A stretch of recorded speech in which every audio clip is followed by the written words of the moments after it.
Ganyan naman tayong mga nanay or kung tayo ang tao sa bahay, kung ano yung laman ng rep, yun lang naman ang ating kakayaning iluto. At dahil nga dyan, ito lang ang laman ng rep namin, kaya ito lang nakayanan kong lutuin. Nako, ang natira kasi sa rep, Baguio pechay, sayote at patatas na lang. Buti na lang meron din akong atay at natirang konting manok. Ang sarap sana nitong lagyan ng chicharo, Baguio beans, cauliflower, young corn at kung ano-ano pang mga gulay. Chop suey nga sana ang gusto ko, pero ito na lang kasi yan na lang ang laman ng rep namin. Para kasi sa akin, masarap na rin yan basta merong atay at lalagyan ko lang yan mamaya ng konting cornstarch. Para yung sabaw niya or yung sauce niya medyo malapot, yung parang chop suey talaga. Nilagyan ko nga rin pala ng oyster sauce para mas lalong malasa. Kung mahilig ka nga talaga sa gulay, kahit ano pang laman ng rep mo na gulay, talagang maluluto mo. Kayo ba, mahilig din ba kayo sa gulay? Naku, ang sarap nito, promises. Oo nga pala guys, baka meron kayong gustong ipaluto sa akin, bagong recipe. Sabihin nyo lang sa comment section ha, huwag kayong mahiya, basta kaya ko para meron tayong bagong recipe. Syempre huwag kayong mag-alala, isa-shoutout ko rin kayo sa next video ko. Siya nga pala guys, malapit na tayong sumahod sa Facebook. Oh, diba? Ang bongga. At syempre, kapag sumahod na ako, pipili ako sa mga followers ko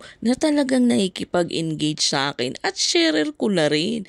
Oh, diba? Kahit papano, mabibigyan sila ng konting papremyo. Oh, baka isa ka na dun ha? Kaya ngayon pa lang, simulan mo lang mag-share ng mga video ko. Maraming salamat. Bye-bye!